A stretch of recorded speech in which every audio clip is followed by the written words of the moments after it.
जो मुलाकात हुई सबका यही व्यू था कि they don't support any terrorism.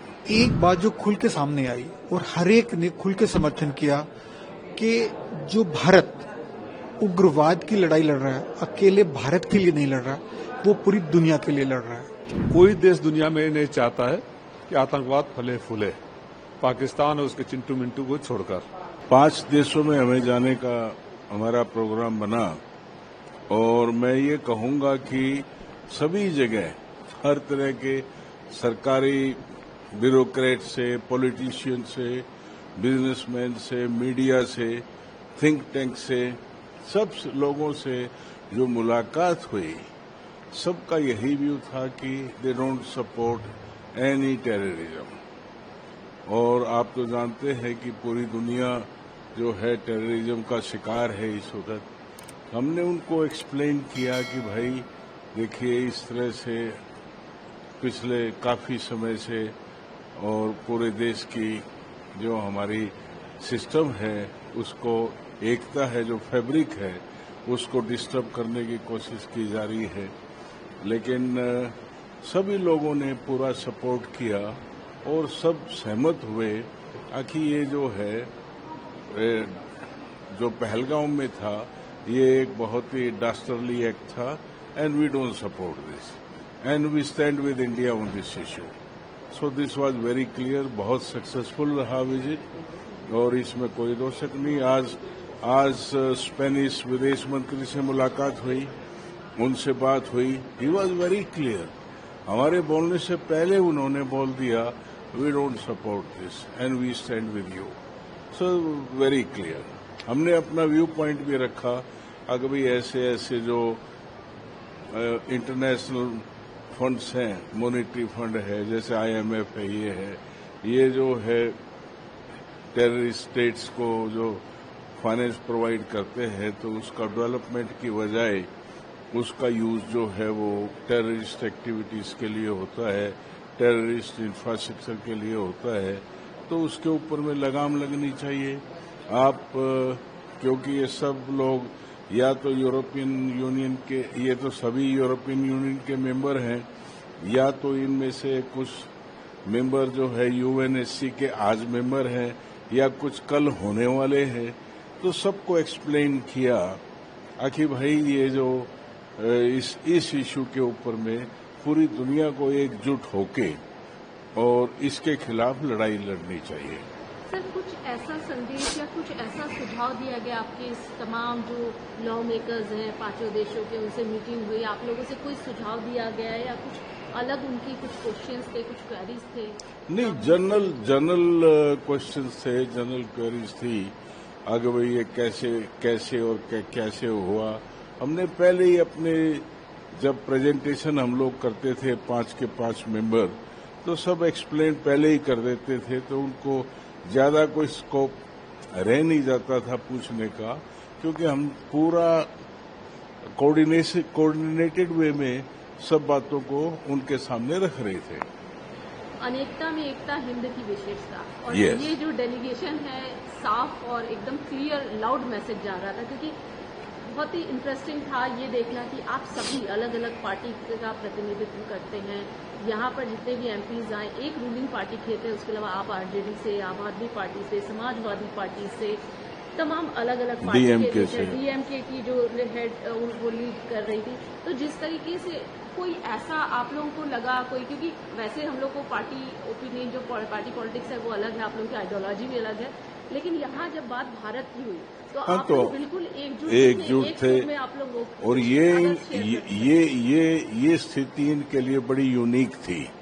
इन लोगों को जो है ये बात समझ में आने में थोड़ा सा समय लगा कि ये सभी एकजुट होकर एक बात बोल रहे हैं। इतना बड़ा देश है, सब पार्टीज का अपना अपना पॉलिटिकल एजेंडा है, अपनी सोच है, अपनी विचारधारा है, लेकिन इस इशू के ऊपर पूरा देश एकजुट है। और ये जो टेररिस्ट जो एक्टिविटी जो चल रही है, जैसे कि हमारी सरकार ने भी, प्रधानमंत्री जी ने भी कहा कि इनफ इज इनफ, अब और आगे अगर ऐसा कुछ होता है तो उसको हम टॉलरेट नहीं करेंगे। तो ये मैसेज सब इनको दिया गया। आज जो हमारे 5 देशों की यात्रा थी, आज मैड्रिड में स्पेन में वो खत्म होने जा रही है। इस दौरान हम तकरीबन 25 डेलीगेशन से मिले, 5 देशों के अलग अलग तरीके से, जिसमें वहाँ के पार्लियामेंटेरियंस भी थे, वहाँ के एग्जीक्यूटिव जैसे फॉरेन मिनिस्टर साहब भी रहे, वहाँ की ट्रेड यूनियंस, इंडस्ट्री एसोसिएशंस भी रही, वहाँ के जो बड़े बड़े थिंक टैंक हैं वो सब रहे, वहाँ के जो लोग टेररिज्म से अफेक्टेड एसोसिएशंस बनी हैं वो लोग भी रहे, मीडिया के लोग भी रहे, और हमारा इंडिया का डायस्पोरा भी रहा 5 जगह में। एक बात जो खुल के सामने आई और हर एक ने खुल के समर्थन किया कि जो भारत उग्रवाद की लड़ाई लड़ रहा है, अकेले भारत के लिए नहीं लड़ रहा, वो पूरी दुनिया के लिए लड़ रहा है।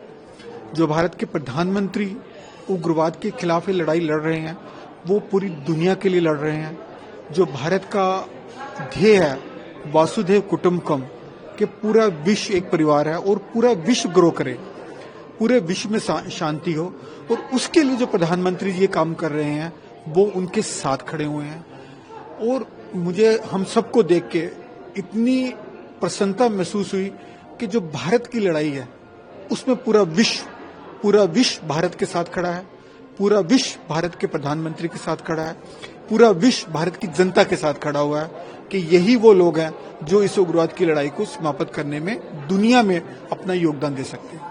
एक सवाल जो सबके जहन में है, लेकिन आप लोगों की जो एकता है वो बहुत ही मतलब कह सकते हैं कि बहुत यूनिक वो दिखाई दी, क्योंकि आपके डेलीगेशन में जितने भी एमपी सारे अलग अलग पार्टी से, आप खुद आम आदमी पार्टी से आते हैं, राष्ट्रीय जनता दल हो गया, समाजवादी पार्टी हो गया, निश्चित तौर पर रूलिंग पार्टी बीजेपी और डीएमके पार्टी की जो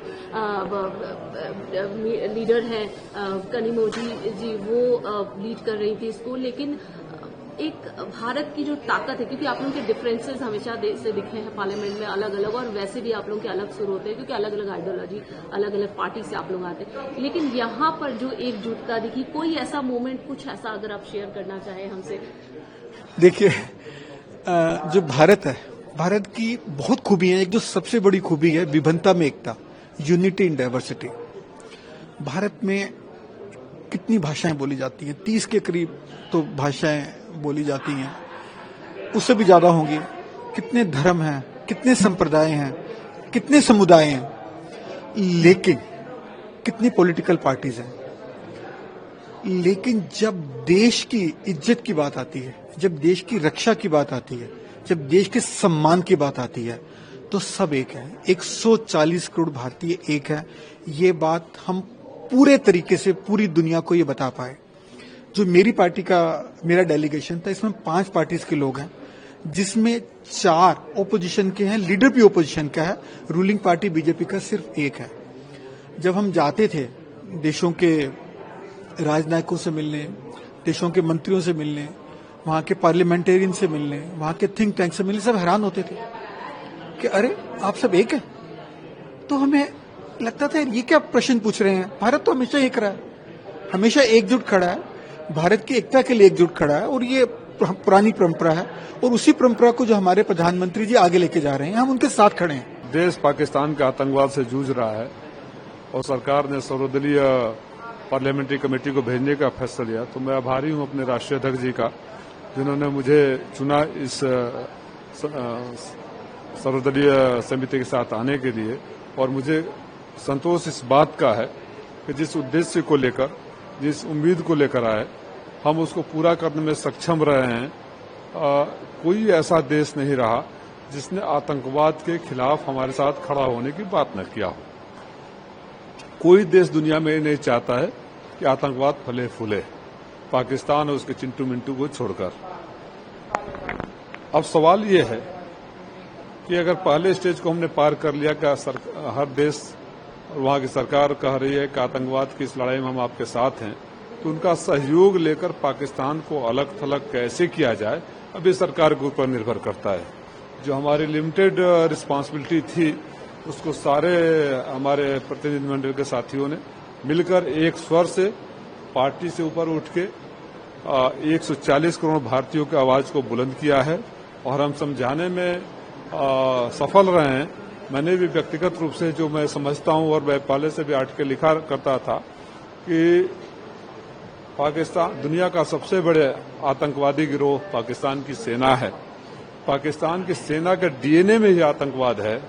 वो आतंकवाद को एक उद्योग के रूप में चलाती है। मैंने समझाया कि कैसे पाकिस्तान ही दुनिया की इकलौती सेना है जो दूध, चिप्स, सीमेंट, प्रॉपर्टी, दुनिया भर के सारे रोजगार करती है। तो पाकिस्तान की सेना के लिए भी एक रोजगार है। और 47 से लेके 71 तक की जब कहानी सुनाई, दुनिया की कोई ऐसी सेना नहीं रही होगी जो अपने ही लोगों को तभी पूरी पाकिस्तान में जिस तरह से किया, कश्मीर में किया, अफगानिस्तान में किया, लोगों को समझ में आया है। सबने ये तो जरूर कहा है कि हम कंडेम करते हैं, इस लड़ाई में हम भारत के साथ हैं। और साथ किस हद तक उनका मिलेगा, उस साथ का किस हद तक हम सदुपयोग करेंगे और पाकिस्तान को अलग थलग करने में कितनी सफलता मिलेगी, इस सरकार के ऊपर निर्भर करता है। सर, इस पूरी यात्रा के दौरान आप लोग लाटविया गए, आप लोग ग्रीस गए, आप लोग रशिया गए, आप लोग स्लोवेनिया गए और स्पेन। अब पूरी यात्रा के दौरान कुछ ऐसा आप लोगों को उनके द्वारा जो लॉ मेकर्स है उनके द्वारा कोई ऐसा प्रश्न पूछा गया या सुझाव दिया गया आप लोगों की तरफ से कुछ विशेष?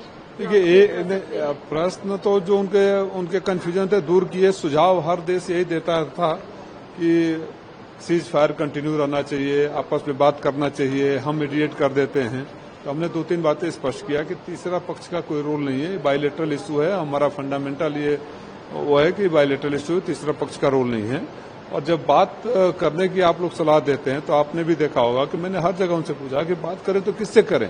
आप हिंदुस्तान में बात करना चाहते हैं तो वहाँ एक सरकार है, दुनिया का सबसे बड़ा लोकतांत्रिक देश है। एक ही साथ हम आजाद हुए, पाकिस्तान पैदा हुआ और हम आजाद हुए। और हम दुनिया का सबसे बड़े लोकतांत्रिक देश और दुनिया का सबसे बड़ा आतंकवादी देश। जब वहाँ सरकार ही नहीं, पपेट सरकार है, भुट्टो को जो भी कोई सिविलियन सरकार अगर सरकार दिखना चाहती है तो भुट्टो से लेकर इमरान खान का उदाहरण सामने दिया।